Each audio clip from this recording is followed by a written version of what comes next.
علیکم ورحمۃ اللہ وبرکاتہ۔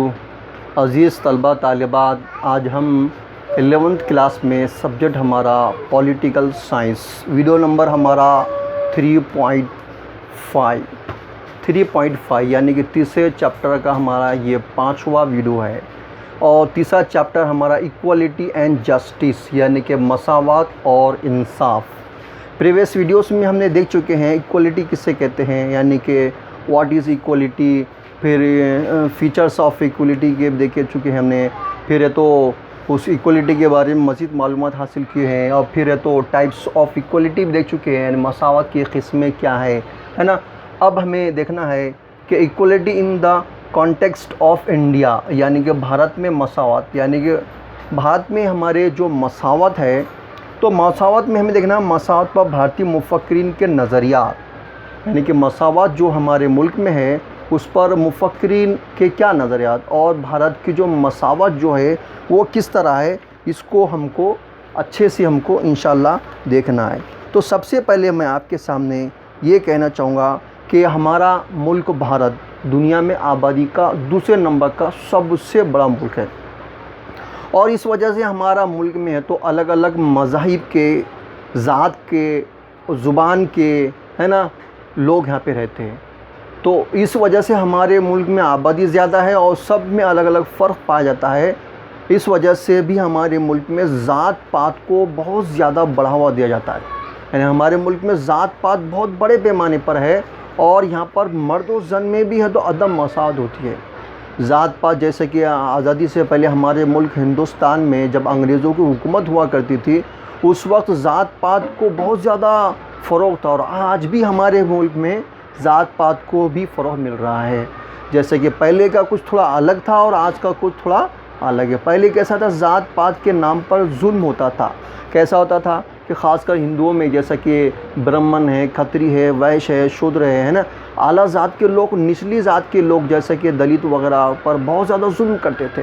یہاں تک کہ ان کو ہے تو اپنے قریب میں آنے بھی دیتے نہیں تھے، اور کنویں میں کا پانی بھی ان کو لینے دیا نہیں جاتا تھا، اور اس طرح کے بہت سے ظلم کرتے تھے جو کہ آپ اچھی طرح جانتے ہیں۔ تو اس طرح ظلم کرتے تھے، تو یہ ذات پات کا نظام تھا، اور جس کی اور دوسری بات ہے مرد و زن، یعنی کہ عورت کو کمتر اور مرد کو تو بڑا درجہ دیا جاتا تھا، اور تعلیم حاصل کرنے کی عورتوں کو اجازت نہیں تھی، ہے نا، گھر کے باہر جانے کی اجازت نہیں تھی، اور ان کے ساتھ بہت سلوک ایسا یعنی کہ ثانوی درجہ ان کو دیا جاتا تھا۔ لیکن تو ہمارے ملک کے جو بڑے بڑے جو مفکرین ہیں، ان مفکرین نے دیکھا کہ سماج کو اگر ترقی کرنا ہے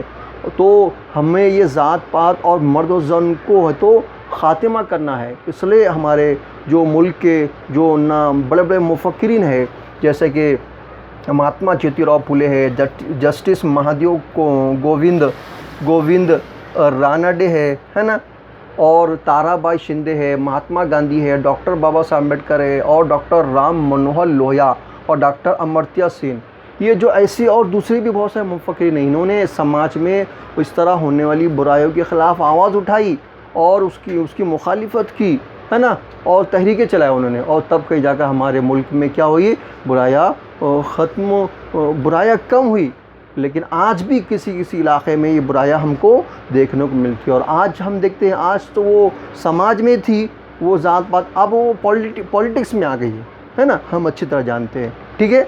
جیسا کہ ہم دیکھتے ہیں ہمارے سامنے سب سے پہلے ہے بھارت پر مساوات پر بھارتی مفکرین کے نظریات کیا ہے، یعنی تھیریز کیا ہے۔ سب سے پہلے دیکھیے مہاتما جیوتی راؤ پھولے، ء 1827 سے 1890 میں بھارتی مفکر اور سماجی مصلح، انہوں نے ذات پات کے امتیاز، بھید بھاؤ کے خاتمے اور مرد و زن کے امتیاز کے خاتمے پر بہت زور دیا۔ مہاتما جیوتی راؤ جو پھولے، جنہوں 1827 سے 1890 کے درمیان میں وہ ایک بھارتی مفکر یعنی کہ سماج کی فکر کرنے والے، اس کو مفکر کہتے ہیں، یعنی بھارت کے مفکر، بھارت کی فکر کرنے والے، اور سماجی مصلح یعنی کہ اصلاح کرنے والے، سماج میں اصلاح کرنے والے، برائیوں کی جگہ برائیوں کا خاتمہ کرنا اور اس کی جگہ اچھائی لانے کی کوشش کرنا، اس کو سماجی مصلح، یعنی بھارتی مفکر اور سماجی مصلح، انہوں نے ذات پات کے امتیاز یعنی فرق کرنا، انہوں نے ذات پات میں جو فرق کرتا ہے، یعنی کہ یہ اعلیٰ ذات کا ہے، یہ ادنا ذات کا ہے، اس کے خلاف انہوں نے کیا ہے آواز اٹھائی، اس کا خاتمہ کرنے کی انہوں نے وکالت کی۔ اس طرح نہیں ہونا چاہیے، اور مرد و زن کے امتیاز کے خاتمے پر بھی زور دیا۔ مرد و زن یعنی کہ عورت اور مرد کے درمیان میں جو فرق کیا جاتا ہے، کیسا فرق، جیسے کہ تو عورتوں کو کمتر سمجھا جاتا ہے، ان کو تعلیم حاصل کرنے کی اجازت نہیں تھی، ہے نا، اور ایسے بہت سارے ایسے باتیں تھیں جس کی وجہ سے تو انہوں نے مرد و زن اور تو ذات پات میں جو فرق کیا جاتا ہے اس کے خلاف انہوں نے آواز اٹھائی، اور اس کو ختم کرنے کے لیے انہوں نے وکالت کی۔ انہوں نے کس نے؟ مہاتما جیتی راؤ پھولے نے۔ ٹھیک ہے، یہ ایک ہو گیا ہمارا۔ دوسرا جسٹس مہادیو، جیسے کہ ہم کیا دیکھ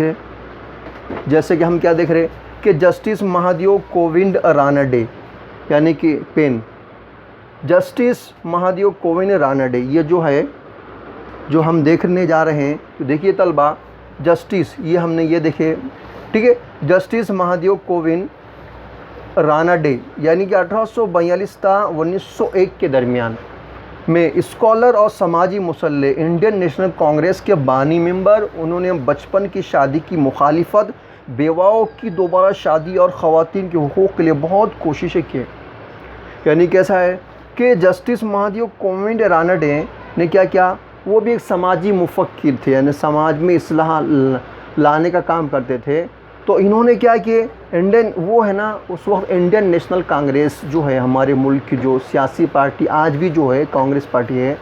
تو اس کانگریس پارٹی کی جو بانی یعنی کہ اس کی بنیاد ڈالنے والے، وہ کیا بانیوں میں سے وہ بھی ایک بانی تھے۔ کون وہ بانی؟ یعنی جسٹس مہادیو کوونڈ راناڈے، ہے نا، ٹھیک ہے، تو اس کے بانی تھے، یعنی استھاپنا کرنے میں ان کا بھی ہاتھ تھا۔ انہوں نے بچپن کی شادی، انہوں نے کیا کیے، بچپن میں جو شادی کی جاتی تھی لڑکوں اور لڑکیوں کی، جیسے کہ بچہ چھوٹا ہوتا تھا یعنی 7-8 سال کا، تو بچپن میں ہی کیا کر لی جاتی تھی، اس کی شادی کر لی جاتی تھی۔ تو بچپن میں شادی کی انہوں نے مخالفت کی۔ اور دوسرا انہوں نے کیا کہ بیواؤں کی دوبارہ شادی، یعنی کہ اگر کسی عورت کا شوہر مر جاتا تو وہ بیوہ ہو جاتی تھی، تو بیواؤں کی دوبارہ شادی نہیں کر دی جاتی، تو ستی یعنی شوہر کے ساتھ اس کو جلا دیا جاتا تھا زندہ، نہیں تو پھر زندگی بھر تک اس کو منحوس بن کر ہے تو ناخن وغیرہ کاٹ کر بال بال منڈوا کر ہے تو ایک منحوس کی زندگی گزارنا پڑتا تھا، اور سماج میں اس کو لوگ نفرت کی نگاہ سے دیکھتے تھے، اور دوسری شادی کرنے کی اس کو اجازت نہیں تھی۔ تو اس طرح انہوں نے کیا کیے، سماج میں جسٹس مہادیو کوونڈ نے دوسری شادی کرنے کی، تو شادی کے خلاف جو لوگوں کا نظریہ تھا اس کے مخالفت انہوں نے کی۔ پھر اس کے بعد اور خواتین کے حقوق کے لیے بہت کیا، اور خواتین کو زیادہ سے زیادہ کس طرح حقوق دینا ہے اس کے لیے بھی انہوں نے کوششیں کی۔ ٹھیک ہے، اب ہم یہ دیکھ رہے ہیں تارا بائی شندے کو، کیا دیکھ رہے ہیں، تارا بائی شندے، تحریک 1850 تا 1910 میں کے درمیان میں تحریک نسواں کی سرگرم کارکن۔ اس نے ذات پات کے نظام کی سخت مخالفت کی، اور اس نظام کو ختم کرنے کے لیے سخت محنت وہ کوشش کی۔ اب کیسا ہے، تارا بائی جو شندے، اس نے بھی کیا کیا، 1850 سے 1910 کے درمیان میں ہے تو تحریک نسواں یعنی کہ خواتین کی تحریک، یعنی کہ عورتوں کی جو تحریک چلائی انہوں نے، کیونکہ عورتوں پر ہونے والے ظلموں کے خلاف انہوں نے آواز اٹھائی، اور انہوں نے ذات پات کی نظام کی سخت مخالفت کی۔ ذات پات یعنی اعلیٰ ذات، ادنا ذات، ہے نا، جو بتایا میں نے آپ کو، برہمن لوگ، کھتری لوگ، یعنی نچلی ذات جو ہوتے تھے، شودر لوگ جیسے جس کو ہم دلت کہتے ہیں آج کے زمانے میں، ہے نا، ان لوگوں پر بہت ظلم ہوتا تھا، ہے نا۔ وہ صحیح بات ہے کہ آج نہیں، آج الحمدللہ آج تو پورے ملک میں ہمارے مساویانہ سلوک ہوتا ہے، لیکن آزادی سے پہلے کچھ کہیں جگہ آج بھی ہے، اتنا نہیں، لیکن پہلے آزادی سے پہلے بہت ہوا کرتا تھا۔ تو ذات پات کے نظام کی سخت مخالفت کی انہوں نے، اور اس نظام کو ختم کرنے کے لیے انہوں نے جدوجہد کی کوشش، ایک عورتوں کو مساویانہ سلوک دلانا، اور اس طرح ذات پات کے خلاف انہوں نے آواز اٹھائی۔ ٹھیک ہے، پھر اس کے بعد مہاتما گاندھی 1869 تا 1948 میں بھارت کی جنگی آزادی کے روح رواں لیڈر، انہوں نے سماجی، معاشی، سیاسی اور مرد و زن کے مساوات کے زبردست کوششیں کی۔ مہاتما گاندھی جو ہمارے ہندوستان کے جو مشہور و معروف ہے، جن کو ہمارے ہندوستان کی آزادی کے روح رواں کہا جاتا ہے، یعنی کہ آزادی کی روح کہا جاتا ہے، کیونکہ جس طرح ہمارے جسم میں روح ہوتی ہے تو ہماری باڈی ہمارے کام کرتی ہے، اگر روح نہیں ہے تو باڈی کام کریں گے کیا؟ نہیں۔ سیدھا اگر ہمارے ملک کو اگر آزادی ملی ہے تو اس کے سب سے بڑے جو نیتا ہے جن کے بدولت ہمارے ملک کو آزادی ملی، وہ مہاتما گاندھی جی ہے۔ تو مہاتما گاندھی جی کو آزادی کا روح رواں لیڈر کہا جاتا ہے۔ انہوں نے سماجی، معاشی، سیاسی طور پر ہے لوگوں میں مساویانہ کیسا سلوک ہونا،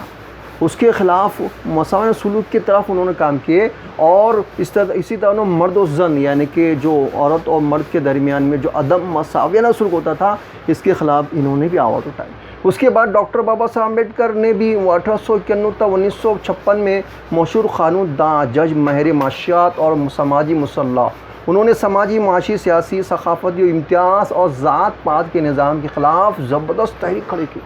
یعنی بابا صاحب امبیڈکر نے بھی کیا کیا کہ مشہور وہ کیسے تھے قانون داں، یعنی کہ ہمارے ملک کا جس نے قانون بنایا تو اس میں سب سے بڑا ہاتھ کس کا رہا؟ ڈاکٹر بابا صاحب امبیڈکر کو۔ ان کو تو یعنی کہ قانون داں بھی کہا جاتا ہے اور معمار بھی کہا جاتا ہے۔ کیا جاتا ہے؟ قانون کا معمار ہے، قانون کا بنانے والے بھی کہا جاتا ہے، کیونکہ ہمارے ملک کا قانون بنانے میں سب سے بڑا ہاتھ ہمارے بابا صاحب امبیڈکر کا ہے۔ وہ ایک جج بھی تھے اور ماہر معاشیات یعنی معاشیات کے ماہر بھی رہے، اور سماجی مصلح یعنی سماج میں اصلاح کرنے والی بھی تھے۔ تو انہوں نے سماج میں سیاسی، معاشی طور پر جو نابرابری ہوتی ہے اس کے خلاف آواز اٹھائی انہوں نے، اور ذات پات کے خلاف زبردست تحریک کی، کیونکہ وہ خود ایک اس سے ذات پات سے اس کے ظلم سے سہ رہے تھے وہ، ہے نا۔ تو انہوں نے بھی اس کے خلاف کیا کی، انہوں نے آواز اٹھائی اور قانون بنایا، اور پھر سماج میں مساوی سلوک کی طرف چل پڑے۔ پھر ڈاکٹر رام منوہر لوہیا 1910 تا 1966 سوشلسٹ سیاسی لیڈر، انہوں نے سماج پر انگریزی زبان کے غلبے، ذات پات کے نظام اور مردوں کے غلبے کے خلاف زبردست کام کیے۔ اب کیا ہے، ڈاکٹر رام منوہر لوہیا نے بھی ہے تو سوشلسٹ سیاسی لیڈر تھے، وہ بھی کہتے ہیں سوشلسٹ سیاسی لیڈر۔ سوشلسٹ یعنی کہ جو روس کا جو ایک نظریہ سوشلسٹ یعنی کہ ملک میں تمام لوگ کیسے ہونا چاہیے، مساوی ہونا چاہیے، ان کی جائیداد ہے، ان کی پراپرٹی ہے، زمین ہے نا، کاروبار، تمام لوگ کیسے ہونا چاہیے، یکساں۔ وہ نظریہ جو ہے سوشلسٹ کہلاتا ہے۔ اور اس سوشلسٹ کے سیاسی لیڈر تھے، انہوں نے سماج پر انگریزی زبان کے غلبے، جو انگریزی زبان کو بہت فروغ مل رہا تھا، انہوں نے غلبے کے خلاف کی۔ انہوں نے کہا کہ انگریزی زبان حاصل نہ کی جائے بلکہ ہمارے ملک کی دیسی زبان وہ حاصل کی جائے، اور ذات پات کے نظام اور مردوں کے غلبے اور مرد و زن جو ہے اس کے انہوں نے بھی مخالفت کی۔ اور نیکسٹ ہے ڈاکٹر امرتیا سین، ماہر معاشیات، فلسفی، ان کا پورا زور فرد کی صلاحیتوں کو فروغ دینا۔ یہ ماہرین معاشیات بھی تھے، فلسفے بھی، اور ان کا پورا زور فرد کی صلاحیت، فرد اپنی صلاحیتوں کو زیادہ سے زیادہ آگے کس طرح سے اپنی زندگی کو کس طرح آگے بڑھا سکتا ہے، اپنی زندگی کو مزید ترقی یافتہ کیسے بنا سکتا ہے، اس کے لیے انہوں نے کام کیے۔ تو میں امید کرتا ہوں کہ میں نے آپ کو ابھی جتنا سمجھایا آپ کو اچھے سمجھ میں آیا ہوگا۔ اگر آپ کو سمجھ میں آیا تو اگر آپ ہمارے یوٹیوب چینل کو لائک، سبسکرائب کرنا بالکل نہ بھولیے گا۔ اللہ حافظ۔